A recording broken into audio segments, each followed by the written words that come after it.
kita memerlukan juru selamat.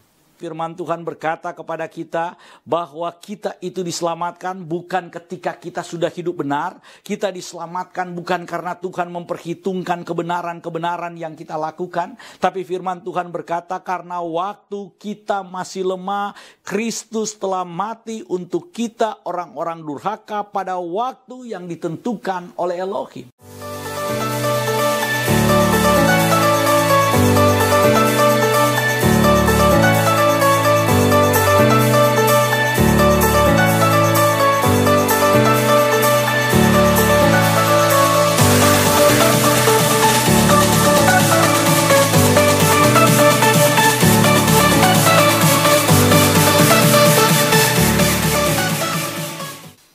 Sobat Home Ministry, kita akan membaca firman Tuhan yang diambil dari kitab Roma pasal yang ke-5, mulai ayat yang ke-6 sampai dengan ayat yang ke-11.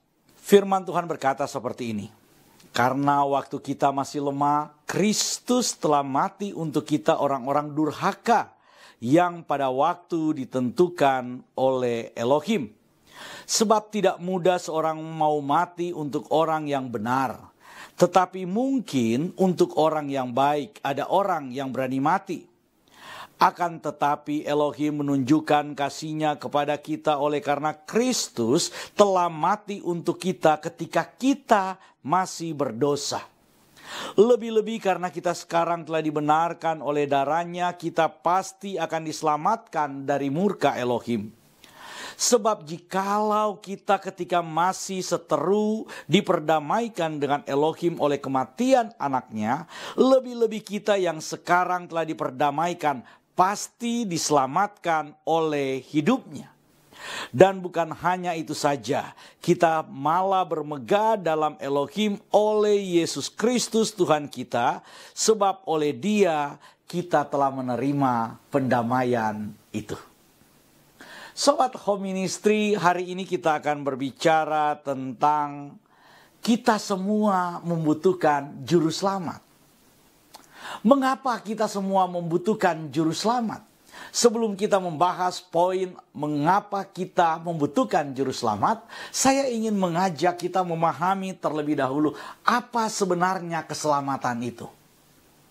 Sobat Home Ministry, keselamatan itu kalau kita pahami, kita pelajari dari firman Tuhan, maka kita akan melihat ada dua kata yang digunakan untuk kata keselamatan.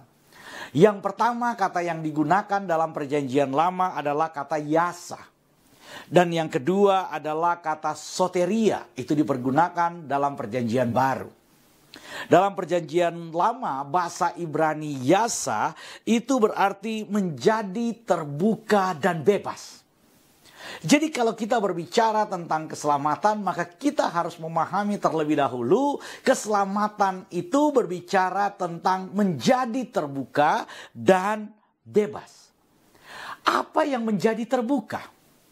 Saudara, kalau kita kemudian melihat konteks perjanjian lama, maka kita bisa memahami, kita bisa mengerti bahwa bangsa Israel itu adalah bangsa yang ketika itu, yang kala itu, mereka ada di tanah perbudakan, yaitu di Mesir. Mereka menjadi hamba dari Mesir. Mereka menjadi budak di tanah Mesir. Oleh karena itu Tuhan kemudian melepaskan mereka. Tuhan kemudian membebaskan mereka dari perbudakan. Kemudian diantar oleh Tuhan masuk ke dalam tanah yang dijanjikan oleh Tuhan. Yaitu tanah perjanjian. Jadi kata menjadi terbuka di sini atau bebas itu berbicara dalam sebuah konteks perjanjian lama di mana umat Tuhan atau bangsa Israel itu dibebaskan oleh Tuhan dari perbudakan. Ketika mereka ada di Mesir, mereka nggak punya hak untuk kehidupan mereka sendiri. Mereka tidak bisa menentukan kehidupan mereka. Mereka tidak punya kebebasan untuk hidup. Kenapa? Karena mereka hidup menurut aturan-aturan Mesir. Mereka hidup di bawah kendali orang Mesir. Mereka hidup sebagai budak di tanah Mesir. Oleh karena itu apapun hasil yang mereka lakukan, apapun kerja yang mereka lakukan itu bukan untuk diri mereka, tetapi untuk Tuhan mereka. Saudara, pada zaman Firaun Ramses II, maka kita tahu bahwa pembangunan piramid, pembangunan monumen oleh Ramses itu diadakan secara luar biasa. Dan yang menjadi pekerja pada saat itu adalah orang-orang Yahudi yang menjadi budak-budak saat itu.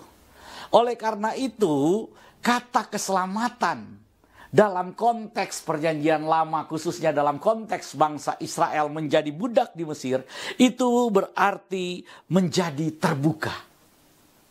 Menjadi terbuka belenggu mereka. Menjadi terbuka ikatan-ikatan perbudakan itu. Tuhan mematahkan kuk belenggu perbudakan. Dan Tuhan melepaskan mereka. Tuhan membebaskan mereka. Tuhan membawa mereka dalam kehidupan yang diinginkan oleh Tuhan. Jadi kalau kita berbicara tentang keselamatan, maka kita sedang berbicara tentang sebuah proses di mana Tuhan kemudian melepaskan kita dari kondisi di mana kita tidak bisa berbuat apa-apa, di mana kita tidak punya hak apa-apa, termasuk hak kehidupan kita, masuk ke dalam rencana Tuhan. Rencana yang penuh dengan harapan, rencana yang indah, rencana yang penuh dengan kemuliaan Tuhan, rencana di mana Tuhan menjanjikan hal-hal baik untuk kehidupan kita. Itu arti keselamatan yang pertama. Yang kedua, kata keselamatan itu berarti kemenangan. Bangsa Israel bukan cuma dibawa oleh Tuhan keluar dari Mesir, tetapi Tuhan juga mendemonstrasikan karya Tuhan di dalam kehidupan mereka lewat kemenangan demi kemenangan ketika mereka harus berperang. Dengan siapa? Dengan bangsa-bangsa yang kuat yang ada dalam proses perjalanan mereka. Saudara, ketika bangsa Israel itu keluar dari Mesir, mereka itu nggak punya modal apa-apa. Mereka adalah bangsa budak yang mungkin ketika keluar dari tanah Mesir, mereka bukan bawa senjata karena mereka tidak dipersenjatai. Mereka mungkin bawa peralatan-peralatan pertanian. Mungkin mereka bawa peralatan-peralatan yang ada yang selama ini yang mereka gunakan. Peralatan-peralatan perbudakan itu mereka mungkin bawa, cangkul mereka bawa, apapun mereka bawa. Tapi tidak ada senjata buat mereka. Ketika mereka harus berhadapan dengan bangsa Amalek, ketika mereka harus berhadapan dengan bangsa Amori, itu adalah bangsa-bangsa yang kuat, itu adalah bangsa-bangsa yang mengalahkan bangsa-bangsa lain. Mereka adalah bangsa-bangsa adidaya yang punya kekuatan persenjataan, yang punya segalanya. Israel nggak punya apa-apa, tapi mereka punya Tuhan yang memberi mereka kemenangan. Satu saat bangsa Israel kemudian dihalang oleh orang Amalek. Dan apa yang dilakukan oleh Musa yang membawa bangsa Israel keluar? Musa kemudian mengajak Harun dan Hur untuk kemudian naik ke sebuah bukit. Dan ketika mereka naik ke sebuah bukit, Musa katakan, Yosua, kamu pilihlah orang-orang untuk berperang melawan Amalek. Saya, Harun dan Hur akan kemudian naik ke puncak bukit dan kita akan berdoa. Firman Tuhan kemudian berkata, ketika Musa mengangkat tangannya, maka menanglah Israel. Tapi ketika tangan Musa mulai penat, maka Israel mengalami kekalahan. Karena itu Harun dan Hur kemudian menopang tangan Musa, supaya tangannya terus terangkat.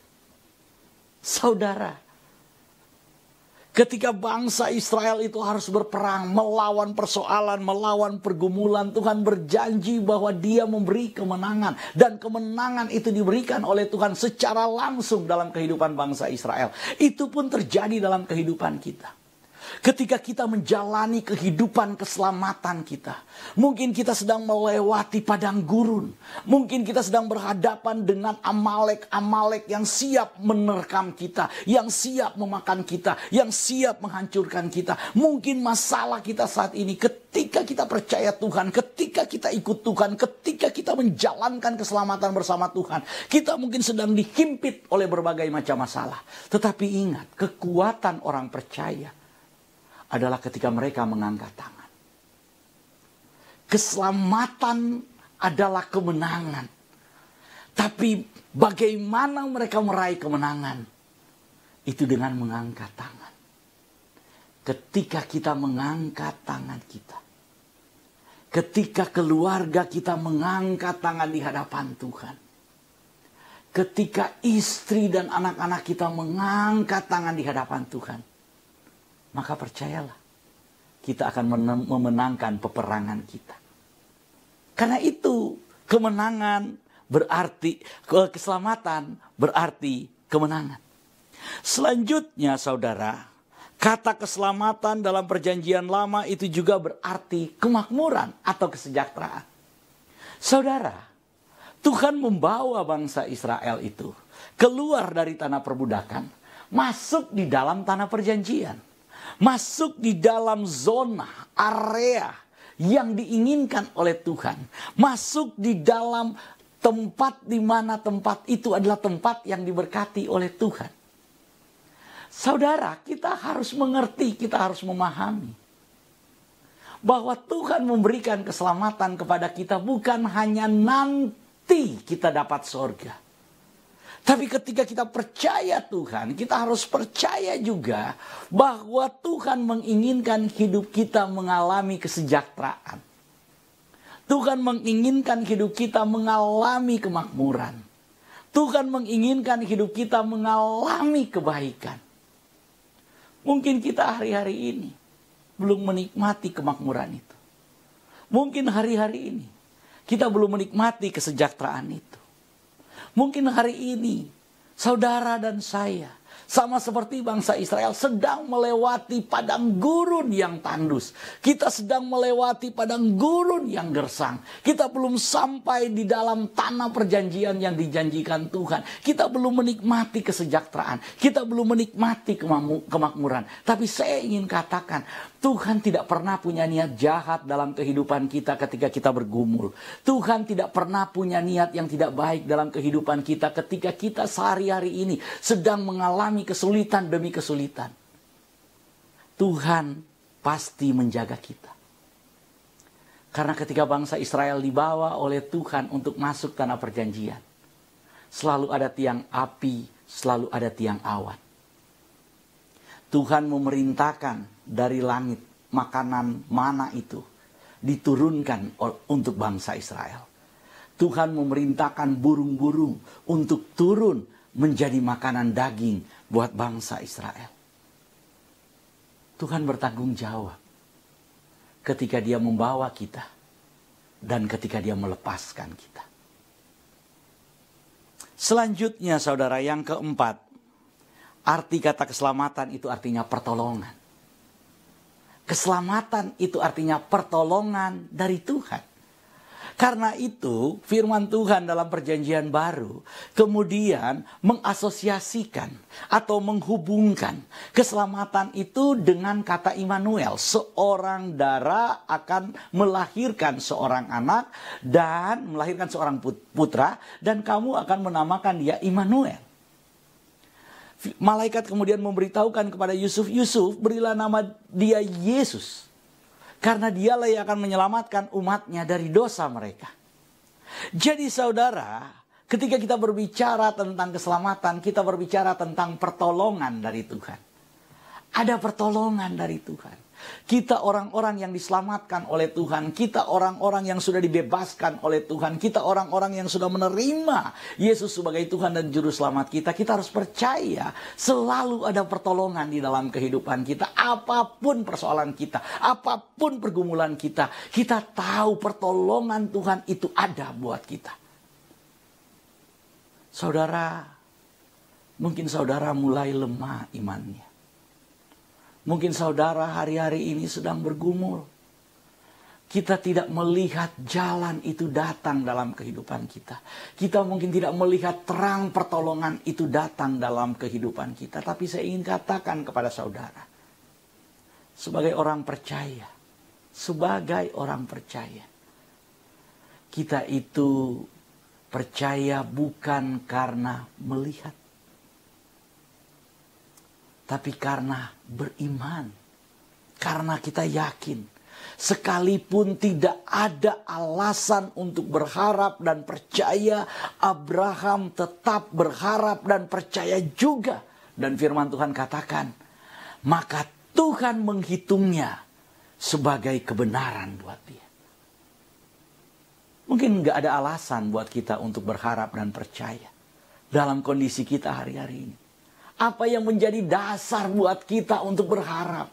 Apa yang menjadi dasar buat kita untuk percaya? Hari-hari kita terlalu sulit, pergumulan kita terlalu menghimpit kita. Kita tidak bisa melihat ada pertolongan, kita tidak bisa mereka-reka dari mana pertolongan itu. Tapi saya ingin katakan, hari ini, saat ini, bahwa kalau saudara dan saya adalah orang yang diselamatkan Tuhan, maka itu artinya setiap saat ada pertolongan Tuhan buat kita.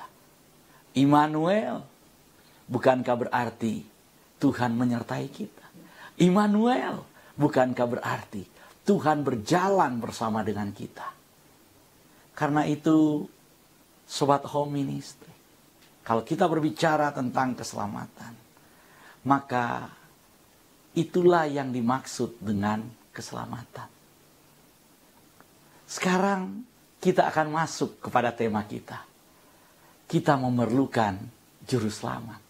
Kalau kita sudah tahu bahwa keselamatan adalah hal seperti itu, 4 hal yang saya sampaikan tadi, itu berbicara tentang definisi keselamatan, itu berbicara tentang pengertian keselamatan, yaitu menjadi terbuka dan bebas, kemudian menjadi menang, dan yang ketiga menjadi sejahtera dan makmur, dan yang keempat mendapatkan pertolongan. Maka pertanyaannya, bagaimana kita dilepaskan? Bagaimana kita dibebaskan? Bagaimana kita memperoleh kemenangan? Bagaimana kita memperoleh kesejahteraan dan kemakmuran? Bagaimana kita memperoleh pertolongan? Di sini kita membutuhkan juru selamat. Karena firman Tuhan yang kita baca tadi, firman Tuhan berkata kepada kita bahwa kita itu diselamatkan bukan ketika kita sudah hidup benar. Kita diselamatkan bukan karena Tuhan memperhitungkan kebenaran-kebenaran yang kita lakukan. Tapi firman Tuhan berkata karena waktu kita masih lemah, Kristus telah mati untuk kita orang-orang durhaka pada waktu yang ditentukan oleh Elohim. Mengapa kita membutuhkan juru selamat, saudara? Karena firman Tuhan di dalam Roma pasal yang kelima ayat 6 sampai dengan 11 yang kita baca tadi, saya ingin simpulkan sedikit bacaan kita itu. Ada beberapa alasan mengapa manusia itu harus diselamatkan. Yang pertama, firman Tuhan berkata bahwa kita masih lemah. Kata kita masih lemah itu dalam bahasa Yunani adalah kata astenon. Astenon itu artinya cacat, tidak bertenaga. Ketika saudara tidak punya kekuatan, ketika kita tidak punya power, ketika kita tidak punya kemampuan, ketika kita itu masih dalam kondisi cacat, saudara. Cacat itu artinya tidak berdaya sama sekali, tidak memiliki kemampuan sama sekali. Saudara nggak memiliki kemampuan untuk menolong dirimu sendiri. Gak ada kemampuan kemudian dari kita untuk kemudian gak ada power, gak ada kekuatan untuk melepaskan diri kita. Firman Tuhan berkata, ketika kita masih dalam keadaan seperti itu, Tuhan datang. Tuhan datang untuk melepaskan kita. Mengapa kita membutuhkan juru selamat, saudara? Karena kita adalah manusia yang lemah. Kita tidak bertenaga, kita tidak berdaya untuk membebaskan hidup kita, untuk membebaskan diri kita dari dosa kita, dari keinginan daging kita, dari intimidasi maut, dari ketidakberdayaan kita, dari semua masalah kita. Karena itu kita membutuhkan juru selamat. Kita membutuhkan juru selamat karena kita lemah. Kita tidak punya power. Kita tidak punya tenaga. Kita tidak punya kekuatan. Yang kedua, mengapa kita membutuhkan juru selamat? Karena firman Tuhan berkata kita adalah orang-orang durhaka.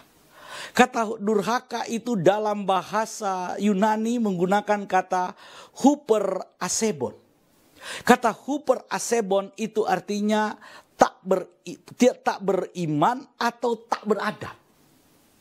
Huper asebon itu kalau mungkin dalam pengertian kita saat ini itu nggak tahu adat, nggak beradab, tidak bermoral. Kita itu tidak memiliki kepercayaan, tidak memiliki iman kepada Tuhan. Itu yang dimaksud dengan huper asebon atau orang-orang durhaka.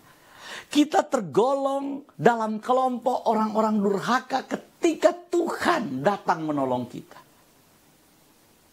Saudara, ketika kita nggak punya standar moral, ketika kita dikategorikan sebagai orang-orang yang nggak beradab, orang-orang yang nggak tahu adat, maka nggak mungkin kemudian ada kebanggaan di dalam diri kita.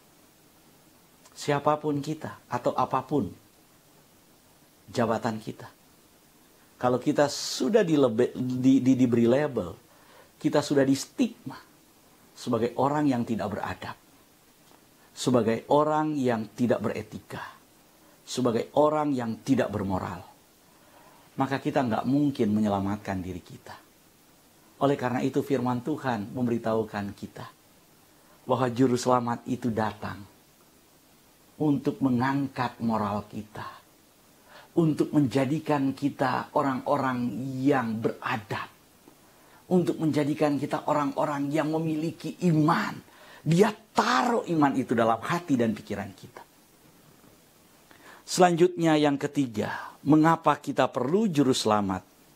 Karena firman Tuhan berkata dalam Roma 5 ayat yang ke-8, bahwa kita adalah orang yang berdosa. Hamartolos. Kata hamartolos adalah melimpah dengan dosa atau penuh dengan dosa. Kita bukan cuma orang berdosa, saudara, tapi kita adalah orang-orang yang memproduksi dosa. Saudara, kalau kita cuma orang berdosa, ya kita cuma jatuh dalam dosa. Itu bukan habit kita. Tapi ketika kita diselamatkan oleh Tuhan, kita adalah orang-orang yang memproduksi dosa. Kita adalah orang-orang yang membuat dosa itu. Kita adalah orang-orang yang mempengaruhi orang lain untuk kemudian melakukan dosa bersama dengan kita. Dalam kondisi seperti itu, tidak ada kesadaran buat kita untuk hidup di dalam kebenaran. Oleh karena itu firman Tuhan memberitahukan bahwa kita membutuhkan juru selamat. Saudara dan saya membutuhkan juru selamat. Karena pada dasarnya kita adalah orang-orang yang berdosa. Yang keempat, saudara, firman Tuhan memberitahukan kenapa kita membutuhkan juru selamat. Karena pada ayat yang kelima, pada pasal yang kelima ayat 10 sampai 11, dikatakan kita adalah orang-orang yang berseteru. Kata orang-orang yang berseteru adalah orang yang suka berantem. Orang yang dipenuhi dengan kebencian. Orang yang dipenuhi dengan rasa permusuhan. Maunya bermusuhan saja. Maunya kemudian membenci saja. Kita nggak bisa mengampuni. Hati kita meluap-luap dengan kebencian kita terhadap sesama kita. Oleh karena itu kita membutuhkan juru selamat. Saat ini apapun yang sedang kita lakukan dan dimanapun kita berada, kita diingatkan oleh firman Tuhan ini. Bahwa saudara dan saya membutuhkan juru selamat.